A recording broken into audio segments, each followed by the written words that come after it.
Jadi nanti gitu aja, nanti perkuliahan hari ini pagi kita perkuliahan mengenal basic design, setelah itu kita break dulu, habis itu setelah break kita pengenalan tentang lens plan, gimana itu lens plan, apa itu lens plan, dan lain-lain.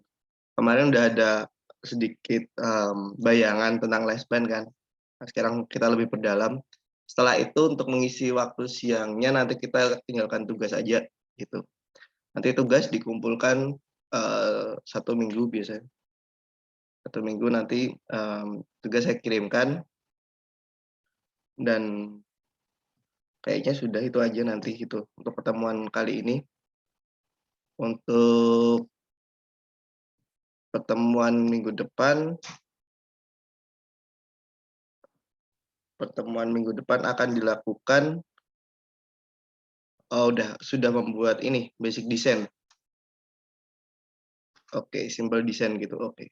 Ya, jadi saya harap untuk minggu ini teman-teman bisa nginstal Maxuf, bisa diinstal semua.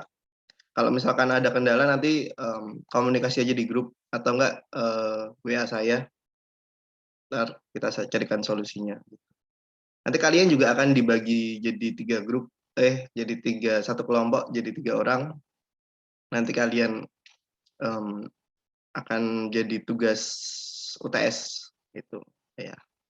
Nanti penentuannya nanti dari Pak Hendra. Data kalian juga udah masuk ke Pak Hendra. Jadi ya nanti untuk pembagian kelompok sesuai dengan daerah atau sesuai dengan kepemilikan laptop dan lain-lain. Karena kan untuk kelas malam kemarin saya tanya itu ada yang laptopnya nggak kuat untuk install, ada yang nggak punya laptop gitu. Nah, itu nanti akan dijoin-joinkan gitu.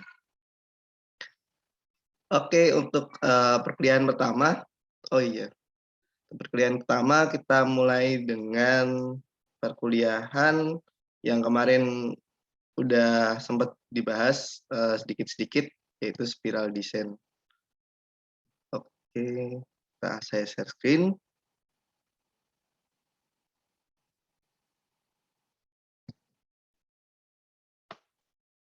Oke, spiral design.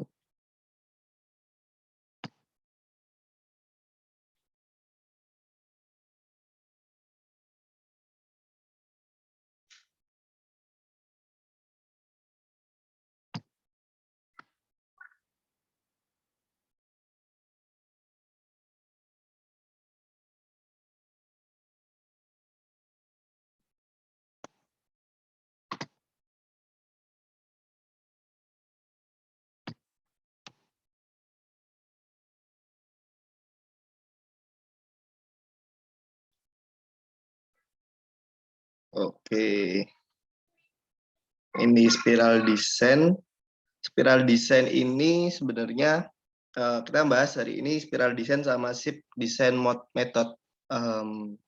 Apa sih SIP spiral design? Spiral design itu adalah langkah awal buat merancang kapal. Ini untuk pengetahuan umum teman-teman. Jadi kalian ketika nanti di galangan atau di bidang marine nanti kalian udah tahu prosesnya seperti apa gitu.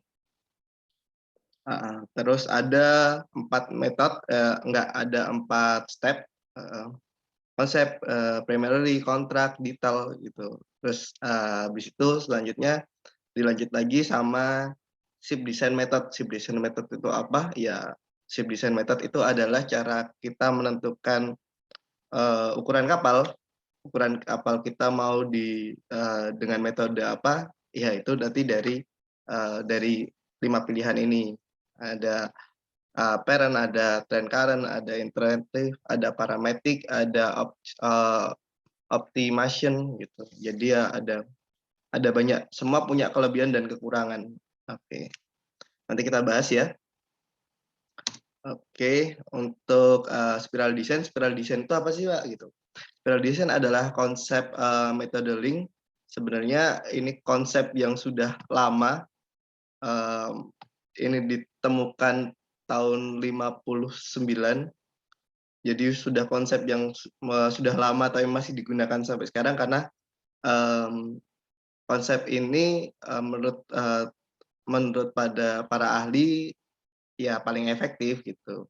Sebenarnya spiral design ini kenapa digunakan, karena, ini adalah konsep, mendesain kapal dengan efektif dan efisien. Jadi, ketika kita membuat kapal, gimana nih, kapal ini bisa irit, bisa efisien, bisa, eee, bisa hemat bahan bakar gitu, bisa daya muatnya lebih banyak gitu. Nah, menggunakan, konsepan dari spiral design seperti itu, teman-teman. Nah, dalam membangun kapal, adanya suatu konsep yang matang agar membangun kapal, saat beroperasi efisien dan, efektif, nah seperti itu. Sebenarnya, kenapa banyak model-model model-model kapal yang aneh-aneh, ya karena dari sini, tujuan awalnya dari konsepnya ini. Kita bisa mendesain ada kapal yang punya, double hull atau, eee, double lambung gitu, seperti katamaran atau mungkin trimaran gitu, ada yang demi-demi gitu. Ya itu karena, pertama buat efisiensi, bukan cuma, "Oh, kenapa gaya-gayaan ada dikasih, mmm, banyak banyak lambung seperti trimaran, katamaran, nah kayak gitu. Terus ada sekarang kayak kapal-kapal yang tentang penelitian itu kan punya lambung banyak, lambung besar di bawahnya gitu. Terus kenapa ada azimut, dipasang seperti itu, kenapa gitu itu. Sebenarnya kembali lagi ke cara mengefisienkan atau mengefektifkan dari, suatu transportasi laut, yaitu kapal, seperti itu. Jadi, eee, berbagai, desain lambung kapal atau berbagai desain kapal biasanya ditentukannya dari spiral design ini, gitu. Itu apakah mau berbentuk aneh seperti banyak kapal-kapal menggunakan, foil yang bisa naik gitu, nah itu fungsinya buat apa gitu, ternyata buat kecepatan. Semua kan punya plus minus, ketika dia cepat berarti dia lebih boros, ketika Eee, dia lambat, berarti muatannya lebih besar itu, seperti itu. Semua punya plus minus gitu, dari situ nanti bisa dikonvensikan, dari konsepan ini gitu. Dari konsepan spiral design ini, terdapat 4 step, yaitu, mmm, konsep desain yang pertama, yang paling awal sekali. Konsep desain itu biasanya, konsepan yang diajukan dari owner kapal atau pemilik kapal. Jadi pemilik kapal atau perusahaan, pelayaran ingin membuat kapal, "Oh iya, saya ingin membuat kapal," minta ke konsultan, desainer kapal atau ke galangan bisanya gitu, "Oh saya bikin kapal," gitu. Dengan, biasanya yang ditentukan ya, saya punya muatan, batu bara atau enggak CPO gitu, atau enggak minyak jadi gitu. Seperti Pertalite, Pertamina, apa, kayak Pertamina kan punya Pertalite, ada Pertamax, ada solar gitu kan, ada minyak jadinya. Terus atau enggak, ada yang LNG gitu, ada yang LPG gitu kan. Nah, biasanya permintaan owner gitu, "Saya punya, saya punya barang yang harus disampaikan dari kota A ke kota B." Heeh, misalkan dari Batam ke Kalimantan gitu. Dengan, saya mau ngirimkan, batu bara gitu untuk, PLTU gitu. Saya mau ngirimkan sebanyak 1.000 ton gitu. Nah, dengan estimasi, perjalanan 2 bulan gitu misalkan, 2 bulan gitu. Nah, dari situ, data-data itu ditampung di dalam, langkah step, konsep desain. Nah, itu data-data apa aja yang dibutuhkan oleh owner kapal, atau requirement apa yang dibutuhkan gitu. Terus dicatat sama kita, naval arsitektur atau ship designer gitu. Dicatat apa aja yang dibutuhkan, kapal apa yang dibutuhkan, yang diinginkan oleh owner, berat muatannya berapa, terus kecepatannya berapa, pilotnya berapa, jaraknya berapa gitu. Nah, setelah melalui ini, maka kita sebagai ship designer, kita baru mendesain nih. Oke, masuk ke preliminary design, yaitu adalah proses lanjutan dari konsep setelah didapatkan database awalnya, requirement-nya itu, setelah itu kita detailkan lagi, oh ternyata yang cocok kapal tanker, atau barge, kapal barge atau tongkang tugboat atau mungkin, kapal bulk carrier, seperti itu. Kita buat itu dari primary design itu kita buat, oh berarti kita harus butuh, ukuran utama kapalnya. Ukuran utama kapalnya apa? Nah, kita setelah itu mencari ukuran utama, terus desainnya seperti apa gitu, ataukah nanti, superstructure-nya di depan atau di belakang gitu, seperti itu. Atau membutuhkan mesin berapa, mesin daya mesinnya berapa, itu biasanya dilakukan di primary design. Ini nanti yang akan kita lakukan, membuat lines plan, menghitung daya mesin atau hambatannya berapa, terus dikonversi ke daya mesinnya nanti yang dibutuhkan berapa HP, pakai mesin apa, pakai mesin MAN atau pakai Yanmar atau mungkin pakai Dongfeng atau pakai apa gitu, atau Caterpillar gitu. Nah itu nanti dikomunikasikan lagi, didesain di awal dari primary design itu. Jadi didesain di langkah primary design, seperti itu. Nah, setelah itu kan sudah, ketika sudah dapat seperti itu, kita ajukan lagi, jadi udah ada dana awal. Oh, kita bisa memperhitungkan, oh dengan, adanya kapal yang kita desain ini, kita membutuhkan dana, biaya awal segini gitu, Pak, gitu. Ataukah akan di-approve dengan owner-nya atau tidak, ketika biasanya tidak akan direvisi lagi, oh misalkan terlalu besar ini dana untuk pembuatan kapal, di perusahaan saya, jadi gimana kalau misalkan, mesinnya aja saya ganti, yang lebih murah atau misalkan, oh atau muatannya saya kurangin saja gitu atau apa. Nah nanti dari situ, kembali lagi ke konsep desain lagi dari awal, kembali lagi ke primary design, nanti kalian buat lagi gitu-gitu, seperti itu. Gitu itu terus. Makanya, namanya spiral design, berputar terus. Nah, seperti itu. Jadi, misalkan di sini ada revisi, ya akan kembali lagi ke konsep desain gitu. Oh, gitu. Oh, ternyata ini terlalu mahal untuk perusahaan kami gitu, dengan pertimbangan macam-macam, dengan angkutannya punya, owner. Jadi kita akhirnya owner meminta untuk diganti muatannya atau mungkin, diganti kecepatannya gitu, seperti itu.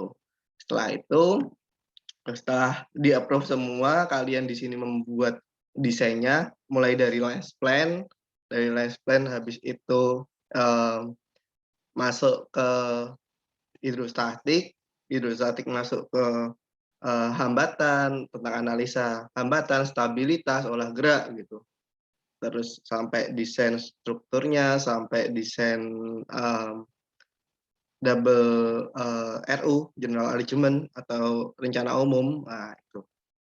Itu, ketika nanti kalian sudah dibentuk, itu semua di-approve, lanjut ke kontrak desain gitu. Nah, oh iya, kalian udah, tahu kan tentang kayak RU gitu, rencana umum, kalau biasanya kita sebutnya general arrangement, ada yang udah tahu? Tahu, Pak.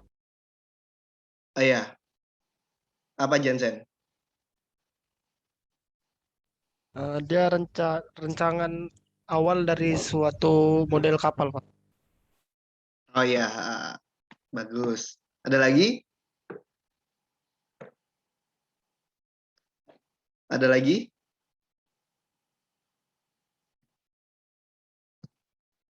Tidak, Pak.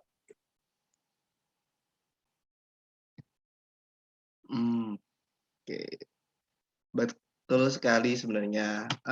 RO atau General Arrangement adalah suatu gambaran desain kapal di mana di situ terletak akomodasi kapal, terus ruang muat kapal, terus ada ruang mesin kapal.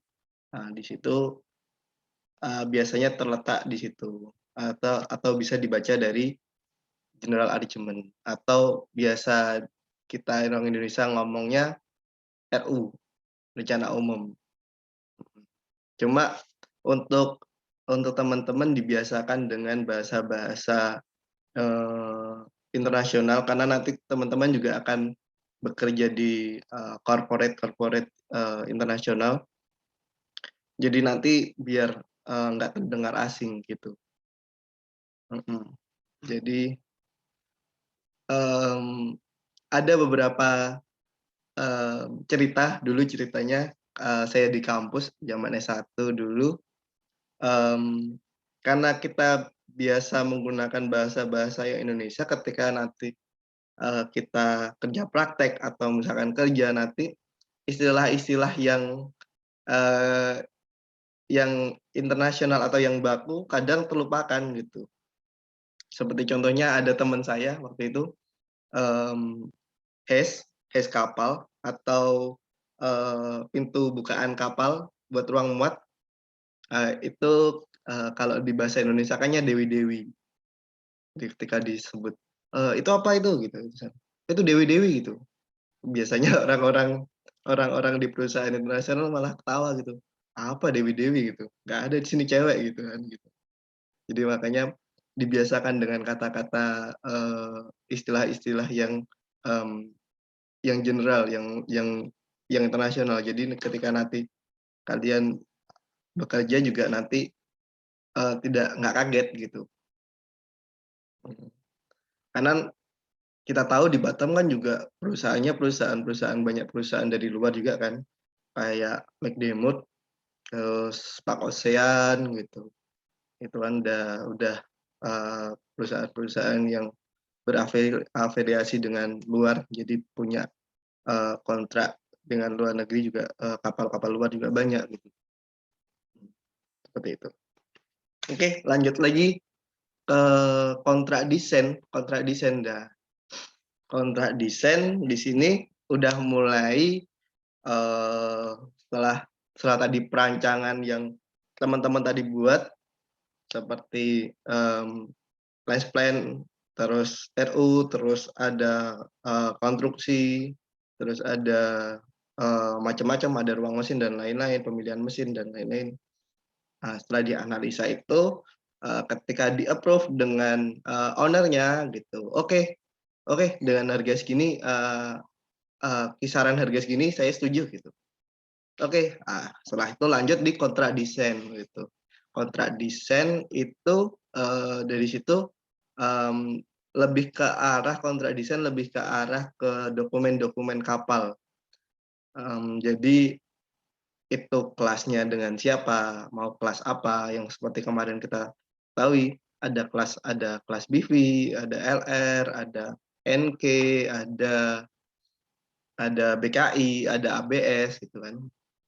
Itu kelasnya mau kelas apa gitu. Terus ini juga pasti kalau namanya kapal juga pasti dihubungkan dengan IMO. IMO-nya nanti sudah memenuhi belum tentang Marpol, SOLAS yang kemarin sudah dijelaskan Pak Novel kan. Marpol, SOLAS, terus ada safety lain gitu. Biasanya tentang personal gitu. Tentang ABK-nya gitu seperti itu. Nah, biasanya di sini penentuan kapal ini mau berlayar di mana itu sangat ditentukan biasanya di sini. Jadi kelas kelas yang akan dibawahi oleh kapal ini biasanya menentukan kapal ini beroperasi di mana, gitu. Dan biasanya dari primary design, kembali lagi ke primary design, biasanya kalau kapal-kapal luar itu kan biasanya keterusan Panama, keterusan Suez, keterusan ya cuma ada 2 sih. Itu biasanya, kita mendesain kapal jangan sampai nanti tidak bisa ketika ada pelayaran ke sana, jangan sampai ketika kita mendesain, nggak bisa masuk, entah itu terlalu panjang atau terlalu lebar gitu. Jadi nanti, teman-teman harus menentukan dulu nih gitu, kayak ukuran ukuran terusan itu berapa, terusan Panama misalkan, terusan Panama itu panjang maksimalnya 300 dengan lebar, kalau nggak salah 45 meter. Nah, seperti itu. Jangan sampai nanti, teman-teman, bapak-bapak, ibu-ibu membuat nanti ternyata ukurannya melebihi itu, jadi nggak bisa masuk. Jadi yang rugi owner-nya gitu, seperti itu. Nah, nanti di perjanjian juga nanti kita juga akan didenda karena tidak memenuhi dengan, kriteria yang dari dia minta, seperti itu. Jadi harus tahu, oh kita mau dari negara A mau ke negara B, ini lewatnya jalurnya mana gitu. Terus dari jalurnya mana itu nanti, tinggi gelombangnya berapa, arusnya seperti apa gitu. Itu menentukan, mmm, kalau menentukan tinggi gelombang, arus gitu, itu stabilitas, terus, mmm, olah geraknya seperti apa gitu, itu. Jangan sampai nanti kan kapal-kapal, dengan koefisien blok yang kecil nanti masuk ke samudra, akhirnya kebalik gitu, seperti itu. Nah, jadi, dari situ, dari awal harusnya udah bisa gitu. Nah, setelah itu masuk ke kontrak desain, penentuan kelas, penentuan IMO dan lain-lain. Eee, di sini biasanya sih, lebih ke arah ke regulasi-regulasi seperti itu. Regulasi-regulasi gitu. Biasanya udah ada, oh iya, di sini juga lebih mendetailkan tentang, komponen-komponen apa aja yang akan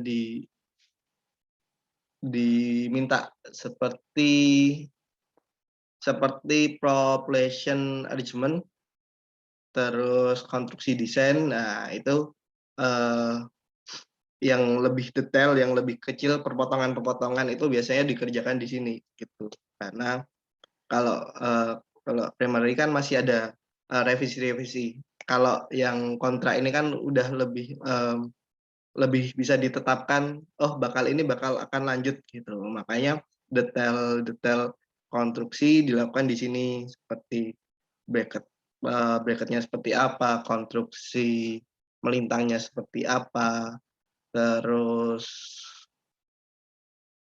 arrangement drawing-nya seperti apa, yang lebih mendetail, yang pokoknya kayak elektrikalnya, kayak perpipaannya. Nah, ini dikerjakannya di kontrak desain ini.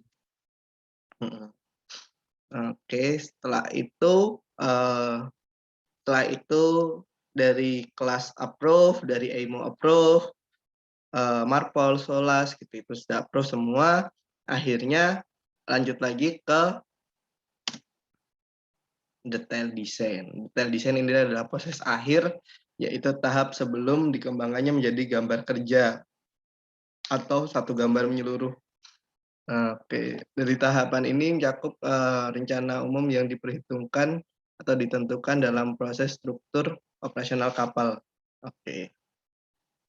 Nah, setelah ini biasanya setelah didetail desainkan, adalah setelah itu biasanya, pendetailan masalah propulsi, spesifikasinya propeller. Propeller kan penentuan propeller ada bos propeller, ada shaft, ada berapa ya, seperti itulah.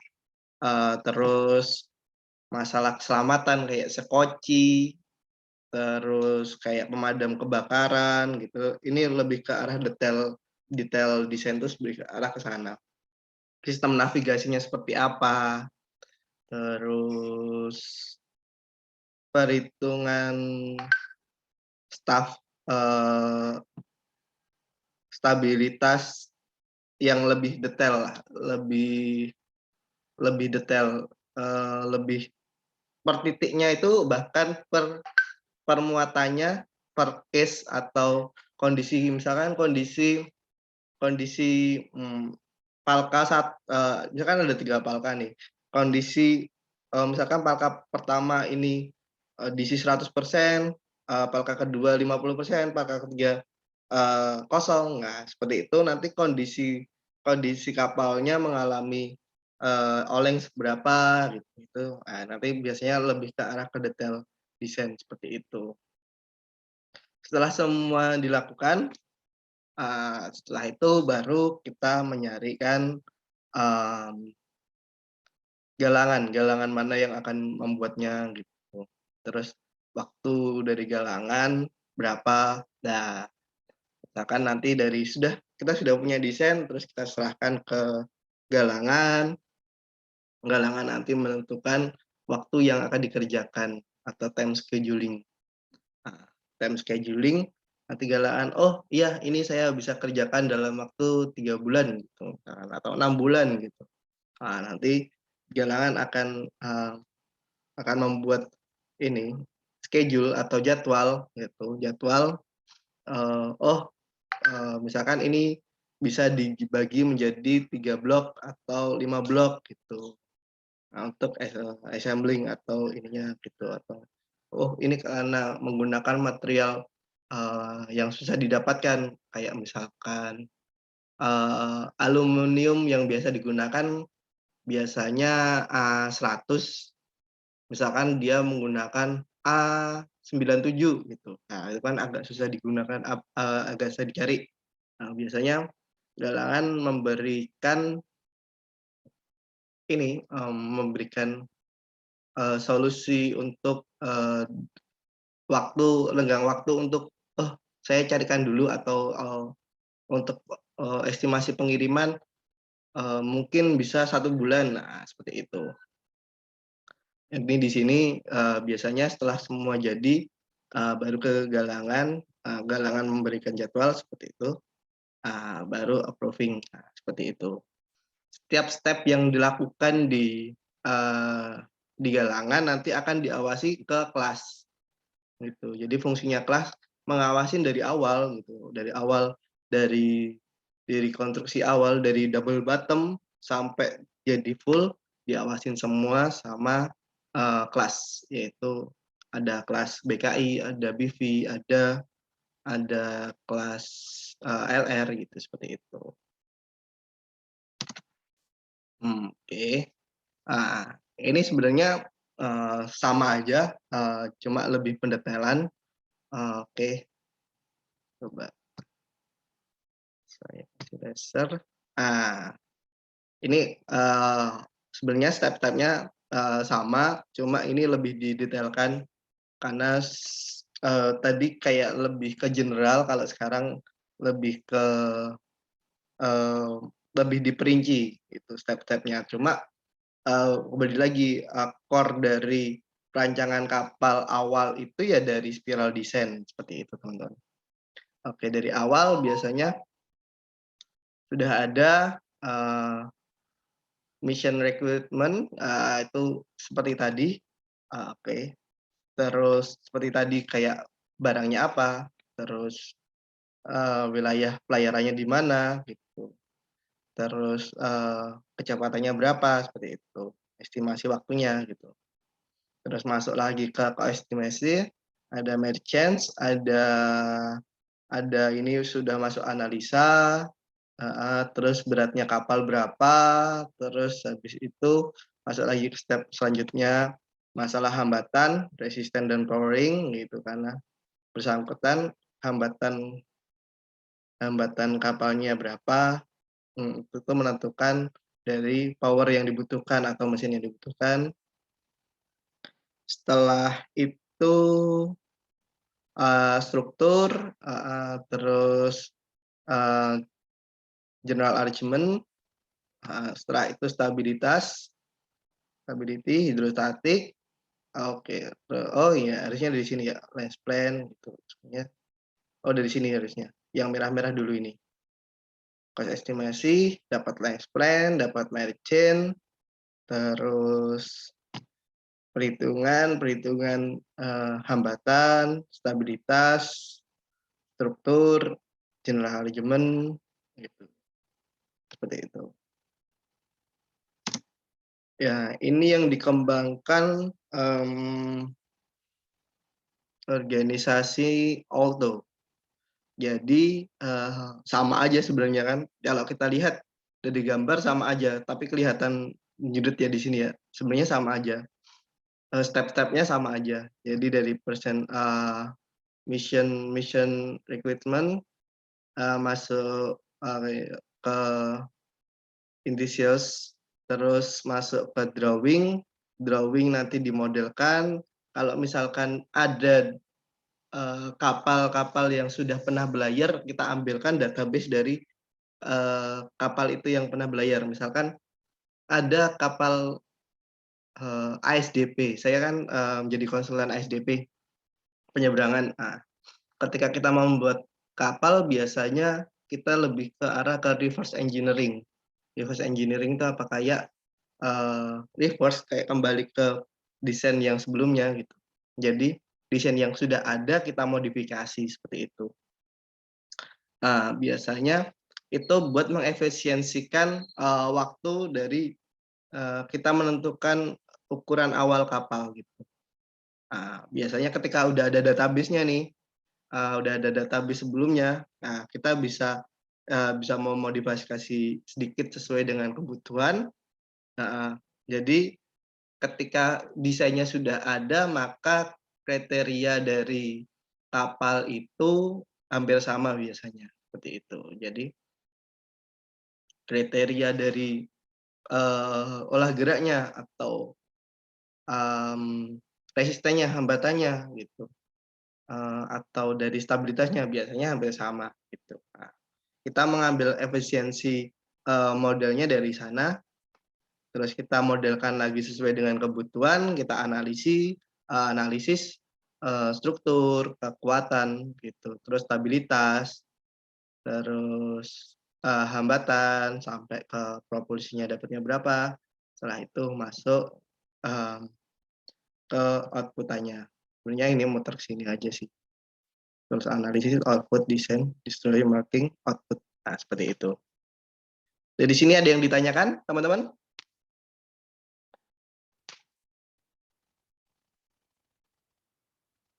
Ada yang ditanyakan?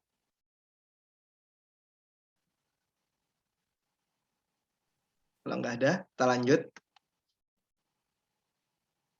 Atau ada yang nggak paham? Dari tadi saya ngomong atau dipahamin atau enggak? Atau bahasa saya terlalu berlibet?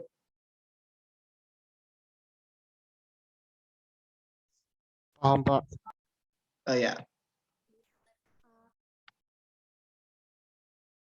Kalau misalkan nanti ada yang mau ditanyakan, langsung aja tanya, langsung aja ngomong gitu. Biasanya saya nggak begitu ini sama chat, nggak begitu lihat chat, jadi langsung aja ngomong, Pak, saya mau tanya gitu. Apa-apa sih gitu. Oke. Jadi, oh ya. Jadi itu sekilas tentang spiral design atau cara awal kita menentukan desain kapal sampai akhirnya jadi, sampai dikontrak, sampai jadi, itu seperti itu. Ini biasanya dilakukan oleh orang-orang yang bekerja di konsultan desainer. Kalau teman-teman pengen kerja di konsultan desainer, nanti kerjanya juga gini. Tidak menutup kemungkinan teman-teman akan bekerja di sana juga, karena saya juga bekerja di bidang seperti ini. Saya menjadi konsultan dari beberapa perusahaan juga masih menggunakan spiral design, masih menggunakan kontrak desain seperti itu. Jadi tidak menutup kemungkinan, dan teman-teman saya juga beragam gitu. Beragam tuh bukan eee, kita dari ketika dia mumpuni dalam ilmu perkapalan gitu, kita akan gunakan. Jadi tidak melihat status dia S1, D3 dan lain-lain, S2 gitu, biasanya gitu. Cuma untuk approval yang bentuknya administrasi biasanya, yang dipakai namanya biasanya yang memiliki gelar lebih lebih banyak atau mempunyai, sertifikat lebih banyak, biasanya seperti itu. Tapi dari kerja, eee, saya pernah merancang kapal milik TNI AL, kapal milik ASDP, itu bahkan zaman dulu, di tol laut yang kapal-kapal perintis itu kita sempat, menganalisa juga, sebagai analis menggunakan seperti ini juga gitu. Jadi ya tidak menutup kemungkinan teman-teman akan bekerja dengan seperti ini dari awal banget, kapal ini dibangun. Oke oke, setelah itu kita lanjut lagi.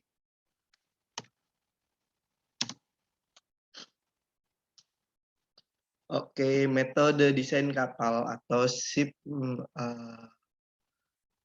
desain ship, method. Jadi ada cara penentuan desain kapal sebenarnya ini.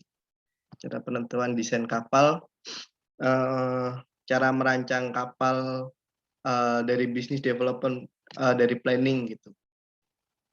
Ini gunanya buat, metode mendesain ini untuk mendevelop sebenarnya, lebih ke dari banyak desain ini biasanya kan, owner, sudah ada, "Oh, dulu saya udah ada punya desain yang sudah ada," gitu, dan saya, puas gitu. Jadi biasanya menggunakan desain yang sudah ada, yang saya ceritakan tadi yang punya database, itu nanti arahnya ke sini, atau itu masuknya ke, eee, parent parent desain yang sudah punya desain awal seperti itu dan lain-lain gitu. Jadi arah arah metode ini sebenarnya lebih ke, feasibility study atau, mmm, revenue revenue revenue design. Jadi kayak kayak, mendesain oh, kita membuat, kapal dengan metode apa atau, compare compare perbandingan gitu, atau eee, dari punya database atau, parent gitu, seperti itu. Itu nanti masuknya ke planning. Planning ini nanti masuknya ke cost atau biaya gitu, biaya yang diperlukan untuk meriset kapal ini gitu, berapa gitu. Biasanya seperti itu. Oke, terus ada apa lagi ya, sebenarnya lebih ke arah ke cost sih biasanya kalau kalau dari desain kapal ini.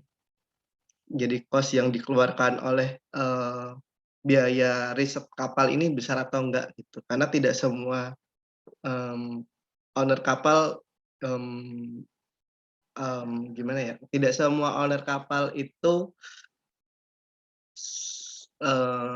setuju akan membuang atau membakar duitnya tentang riset-riset kapal gitu. Kecuali kecuali, badan, atau perusahaan yang bergerak di bidang riset. Contohnya kayak kapal riset ada yang tahu? Ada yang pernah dengar? Dengar, Pak. Oh Belum iya, pernah dengar, Pak.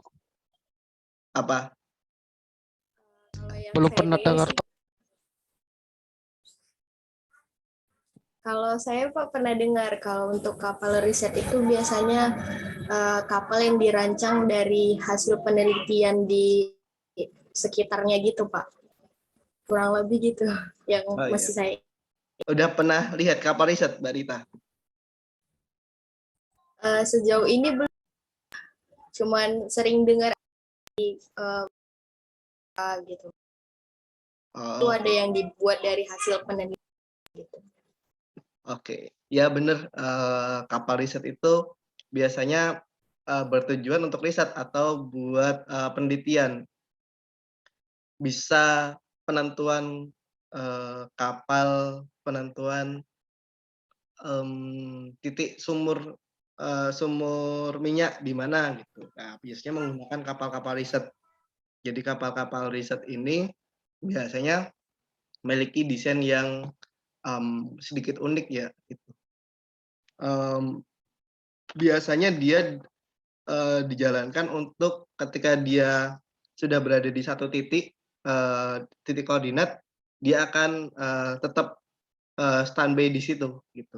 Atau bisa dikatakan smart position. Jadi biasanya kalau saya dulu pernah kerja di Pak Ocean, ada namanya kapal Halin. Nggak tahu sekarang kapalnya masih ada nggak?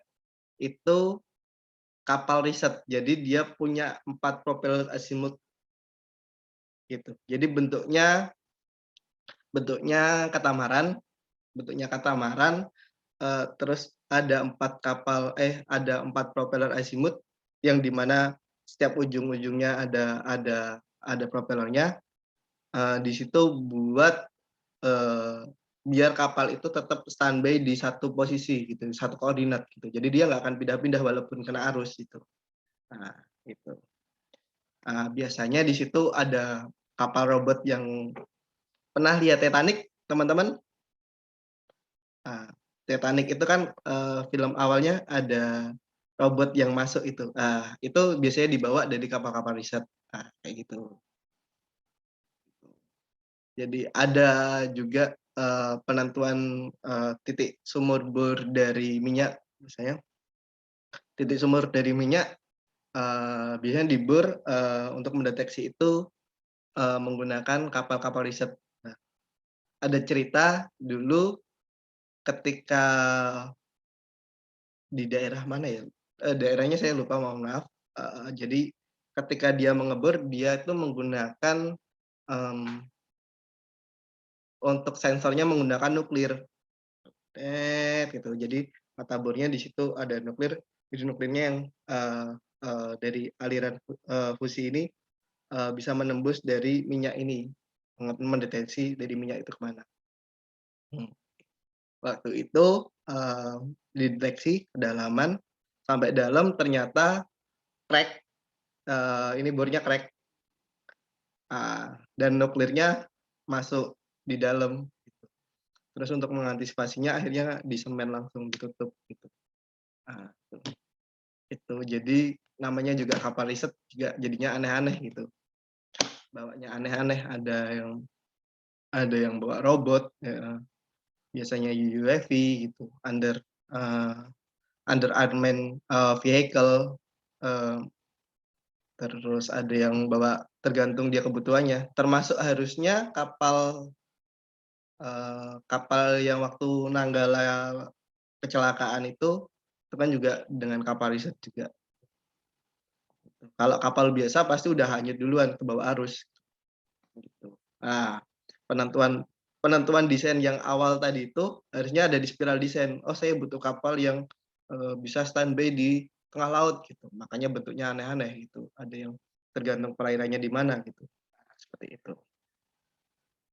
Oke, sekarang lebih ke arah ke pengembangan UAV untuk riset underwater unmanned vehicle. Itu jadi robot-robot yang bisa menyelam tanpa orang gitu, yang dikendalikan pakai robot, pakai komputer dari kapal gitu, biasanya gitu di dalam, seperti itu. Kalau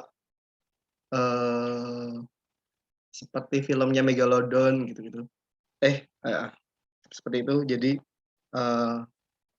menggunakan UAV. Nah, sekarang seperti itu. Riset-risetnya sekarang sudah tidak menggunakan human atau tidak menggunakan orang lagi. Sekarang lebih ke arah ke modelisasi digital gitu, lebih ke arah ini. Bahkan pesawat-pesawat pun sekarang sudah menggunakan unmanned ya. Contohnya kayak drone gitu-gitu, tapi dalam ukuran yang besar gitu. Tidak menutup kemungkinan juga nanti kapal akan seperti itu. Oke, jadi teman-teman nanti mungkin pelaut-pelaut juga akan dikurangin dengan adanya teknologi seperti itu. Karena kalau kita lihat di laut itu sudah ada navigasinya. Jadi udah ada gate-nya. Kayak misalkan yang paling awam didengar adalah autopilot ya. Kalau yang di ada pesawat gitu. Jadi pesawat gunanya pilot sekarang kan cuma hanya take off sama landing nih gitu. Take off, terus itu masih menggunakan manual, terus landing masih menggunakan manual. Tapi ketika sudah di langit itu udah menggunakan autopilot. Jadi dari belok, dari penentuan tujuannya dan mana-mana sudah diatur dari darat atau dari ground. Nah, sekarang kan kapal sudah seperti itu juga. Ketika di daerah pelayaran sudah ada gate-nya ini, udah ada jalurnya gitu. Nanti tinggal autosinkron aja gitu. Autosinkron, jadi kapal itu bergerak sendiri. Jadi sekarang sudah tidak ada mengemudi kapal. Itu sekarang sudah seperti itu gitu. Cuma di situasi-situasi berbahaya kayak misalkan ada badai, terus ada hujan, ada arus gitu, itu tetap kita masih menggunakan manual pakai orang. Tapi selebihnya ketika ketika perairan tenang ya sudah menggunakan autopilot gitu. Nah, seperti itu di kapal seperti itu. Nanti ke depannya juga nanti orang-orang juga tidak akan menggunakan mungkin tidak akan menggunakan tenaga manusia lagi, tapi sudah full otonomous gitu, sudah full menggunakan komputer gitu. Sudah dikasih sensor-sensor gitu. Jadi udah tahu oh arah ininya kemana gitu seperti itu. Mungkin untuk kapal-kapal yang tidak bermuatan manusia mungkin akan digunakan seperti itu. Arah kedepannya seperti itu. Nanti teman-teman juga tugas teman-teman juga akan makin berat lagi karena untuk ke depan kalian harus bukan hanya tentang desain kapal tapi harus mengerti tentang elektronika seperti itu. Ya, makanya mumpung kalian di kampus perbanyak teman, perbanyak ilmu tentang curi-curi ilmu teman gitu, sharing-sharing gitu. Biar bisa ke depannya kalian bisa maju bareng-bareng gitu seperti itu. Itu sih. Ke depannya kayak gitu. Jadi untuk pandangan teman-teman akan adanya apalagi sekarang udah 4.0 digitalisasi ya, gitu. Industri 4.0 gitu semuanya sudah robot, kapal juga akan seperti itu juga. Gitu. Kecuali kapal-kapal yang mengangkut manusia, Roro, ferry gitu. Saya di ASDP saya membuat kapal Roro. Ya, itu sampai sekarang sih regulasi tentang kapal Roro gitu, kapal feri gitu masih sama, masih nggak jauh berbeda sih, nggak ada jarang perubahan gitu. Masih sama dan masih strict, masih ketat masalah surveinya gitu. Jadi klasifikasi biasanya ketat cuma ada 2, yaitu pertama yang penyeberangan karena itu mengangkut manusia, yang kedua kapal tanker yang chemical. Nah, itu biasanya agak strict tuh. Oke. Ada yang ditanyakan, teman-teman? Tanya apa aja nggak apa-apa sih, gitu. Nggak harus ini. Oke. Kita lanjut lagi. Tadi udah ya penjelasan tentang desain kapal, metode desain kapal. Ada yang ditanyakan dari ini, kenapa harus pakai desain kapal dan lain-lain?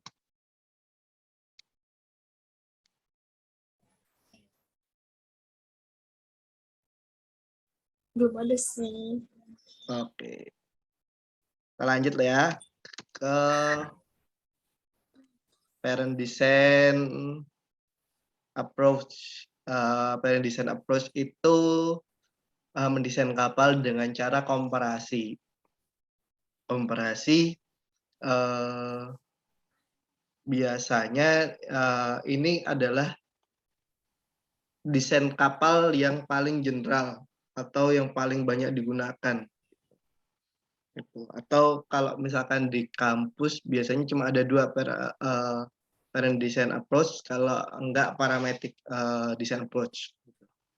Nah, ini lebih ke arah ke komparasi atau dari banyaknya desain kapal, misalkan kita pengen satu desain kapal, terus kita mengcompare dengan desain kapal lain gitu, yang sudah ada atau yang punya database itu gitu. Misalkan di Selat Sunda kita mau membuat kapal dengan kapasitas 6.000 orang gitu, atau 12.000 DWT gitu. Terus udah ada kapal sebelumnya yang 15.000 gitu. Biasanya kita menggunakan parent design approach. Seperti itu. Jadi lebih ke arah ke membandingkan. Dari perbandingan itu biasanya acuannya ya yang seperti yang saya katakan, biasanya mempunyai karakteristik desain yang hampir sama. Jadi kayak stabilitasnya hampir sama, terus olah geraknya hampir sama, terus bahkan sampai daya mesinnya pun hampir sama, nggak jauh beda gitu. Hanya butuh dimodifikasi aja, yang tadinya 15.000 jadi 12.000 yang ke desain yang baru. Itu kita modifikasi supaya efisien, misalkan mungkin bisa di streamline kan atau dikecilkan bodinya gitu. Buat nanti efisiensi atau ruangannya nanti diperkecil atau seperti apa buat efisiensi kapal, efisiensi bisa bahan bakar, ruangan dan lain-lain seperti itu. Biar tidak membazir. Kalau membazir kan sama aja itu cost atau itu biaya yang di luar. Keuntungannya yang tadi dijelaskan akan lebih cepat daripada kita membuat baru awal, meriset dari awal gitu. Karena sudah ada acuannya, sudah ada database-nya gitu. Kita tinggal memodifikasi. Kelemahannya ya desainnya itu aja sebenarnya. Desainnya nggak ada berubah, nggak akan ada perubahan dari desain itu. Ya misalkan itu monohull, bentuk monomaran, ya akan monomaran lagi bentuknya, tidak akan berubah menjadi katamaran dan lain-lain seperti itu. Nah seperti itu jeleknya parenting desain. Cuma ini desain yang paling cepat yang sudah ada. Kita tinggal mereverse aja, biasanya gitu. Sekarang kapal-kapal Indonesia menggunakan parent design ya karena Indonesia ini sudah ketinggalan jauh teknologinya dengan negara-negara luar. Biasanya Indonesia beli kapal-kapal dari luar negeri, terus kita jiplak, kita samakan modelnya seperti itu. Itu namanya reverse engineering itu. Jadi kembali ke desain kayak meniru desain seperti itu. Itu. Kalau teman-teman tahu Cina, kenapa Cina bisa memodelkan macam-macam kayak pesawat, terus kayak kapal, kayak mobil, dia bisa menciptakan mobil gitu. Karena dia menggunakan reverse engineering atau parent design. Seperti itu. Kayak ketika Amerika punya F-35 helikopter pesawat tempur F-35 gitu. Cina biasanya beli satu untuk dia replikakan gitu. Itu seperti itu. Dia replikakan apapun gitu. Bahkan mobil seperti itu, mobil dia beli dari negara-negara maju karena dari peradaban Cina kan emang seperti Indonesia ya. Jadi pengenalan teknologinya agak terbelakang daripada negara-negara yang ada di barat seperti Amerika, terus Eropa gitu. Itu untuk mengejar itu biasa Cina menggunakan metode parent design atau metode reverse engineering yang biasa disebut di dunia umum Nah, jadi beli satu, dipretelin, direplika jadi sama, terus bisa menandingin Amerika akhirnya seperti itu. Nah, rata-rata seperti itu. Terus lanjut lagi ke trend curve approach. Kalau ini menggunakan statistika. Jadi gimana ya menjelaskannya? Jadi metode ini lebih ke arah kehitung-hitungan sebenarnya. Jadi sampel-sampel kapal dihubungkan dari satu variabel. Seperti contoh gini, contohnya kayak aku mau mendesain kapal Ro-Ro dengan kapasitas 400 orang gitu. Nah, nanti biasanya ada namanya website ASIP, itu nanti kita tinggal masukin kategori kapal Ro-Ro 400 gitu. Nanti banyak kan keluar gitu. Nah, dari situ nanti kita bisa regresikan atau bisa pakai perhitungan statistika gitu. Nanti dapatlah ukuran utama kapal gitu. Biasanya ini 3 atau sampai 5 gitu. Semakin banyak kapal pembanding akan semakin valid. Bisa juga valid, bisa juga tidak gitu. Karena namanya regresi itu probabilitas peluang gitu. Jadi bisa sangat valid variabelnya, bisa sangat baik gitu. Biasanya, tapi desain ini biasanya menggunakan minimal 3 atau 5 desain kapal, gitu, ukuran kapal. Sebenarnya bukan desain kapal, tapi ukuran kapal. Gitu. Nah, jadi dia membuat desain baru sebenarnya, lebih tepatnya. Cuma ukuran utamanya ditentukan dari metode trend curve approaching. Terus integrated design approach ini lebih ke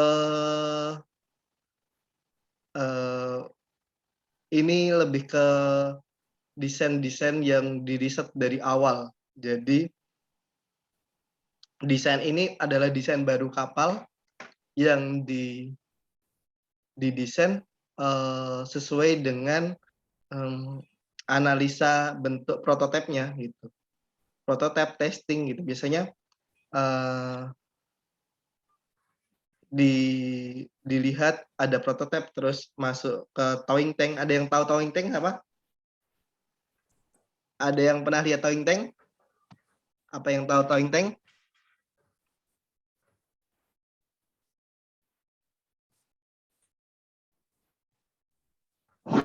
Belum, Pak.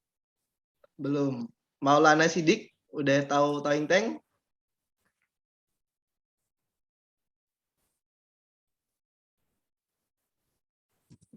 Belum, Pak.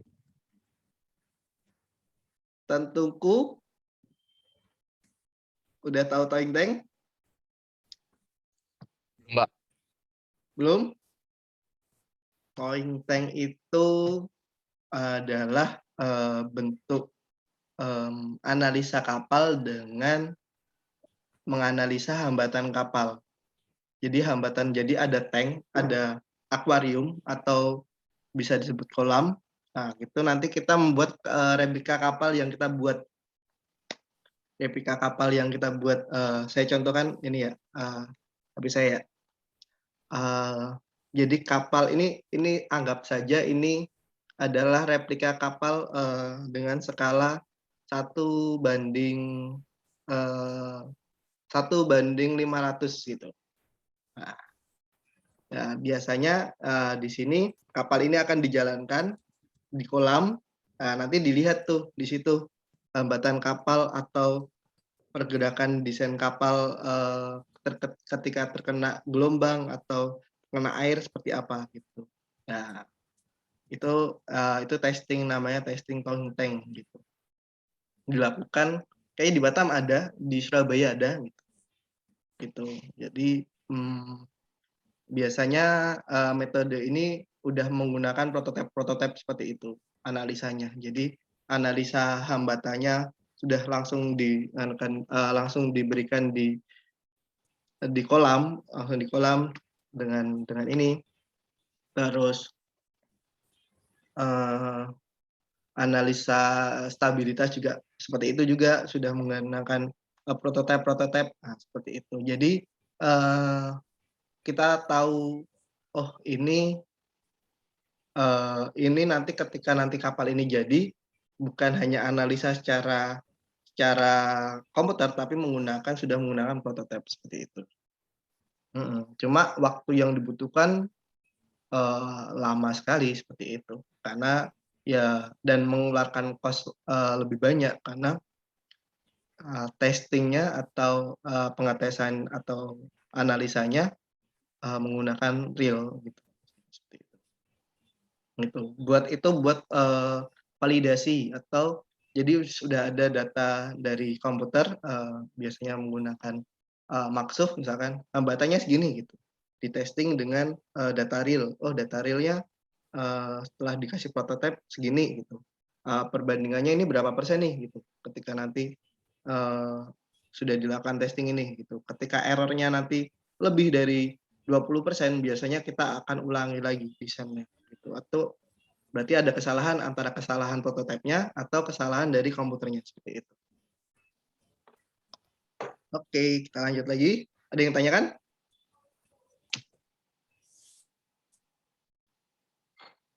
Oke. Ke parametric design approach, ini yang paling umum juga. Yang pertama tadi parent, yang kedua itu adalah parenting design approach.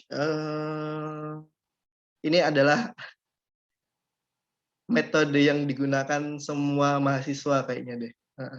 Parenting design approach ketika nanti kuliah itu ya seperti ini. Untuk teman-teman Politeknik Batam, kita cuma sharing-sharing aja ya gitu. Nanti juga setidaknya kalian tahu apa aja metodenya. Kalian tidak suruh dibuat perhitungan dari awal gitu, tapi nanti kalian akan dapat desain yang nanti kalian buat gitu. Menurut kami itu yang lebih berguna ketika nanti kalian bekerja atau praktek gitu, dibanding nanti kalian ngukur dari awal karena nggak ada juga ngukur dari awal. Saya juga kuliah dulu nggak ada juga dari awal. Yang ada desain sudah ada, kita analisa seperti itu. Setidaknya kalian tahu step-stepnya gitu. Oke. Ini metode ini mendesain kapal dengan parameter L, BT, CB, terus LPP, LOA gitu. Terus ada koefisien blok, koefisien prismatik dan lain-lain gitu. Itu biasanya dengan kapal-kapal pembanding.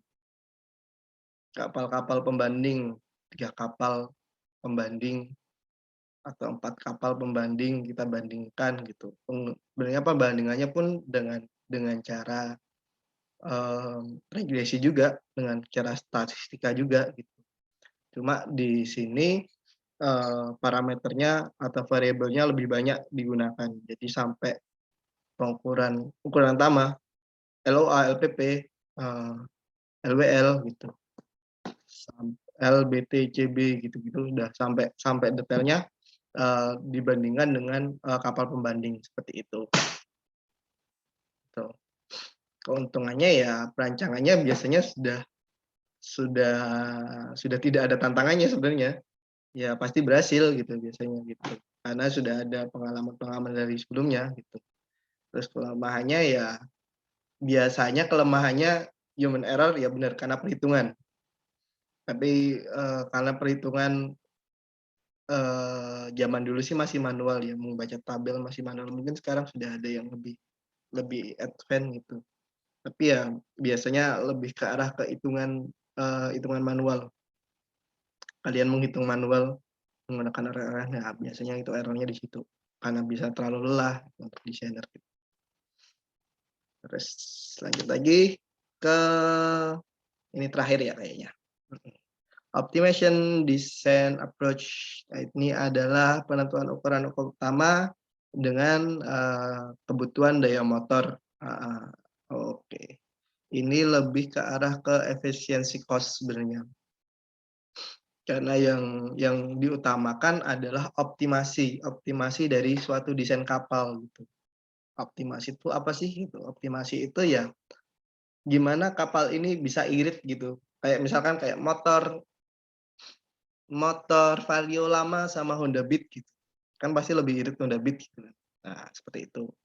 Nah, efisiensi yang digunakan ya sebenarnya ke arah ke yang bisa di-price ya hanyalah cost atau biaya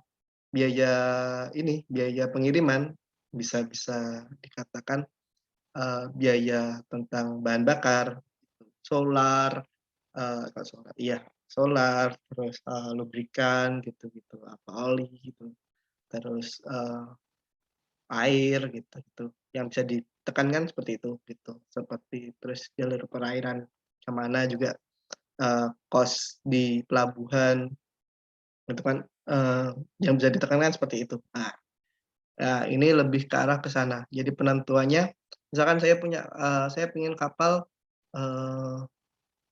punya batu bara, saya pengen diangkut takbut gitu. Nah, seperti itu.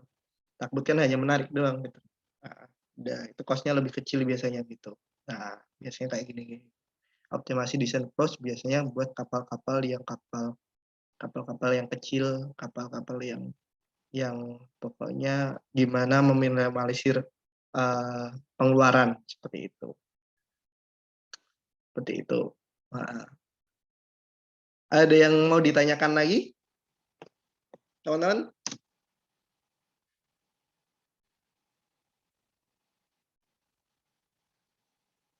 Ada yang ditanyakan?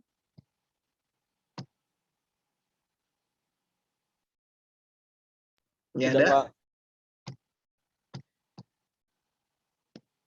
Jadi ini untuk presentasi pertama udah selesai. Kita nanti istirahat dulu. Setelah itu kita lanjut lagi untuk kuliah lagi nanti jam berapa ini ya? Kita istirahat jam 10.45, oke? Baik, Pak. Oke.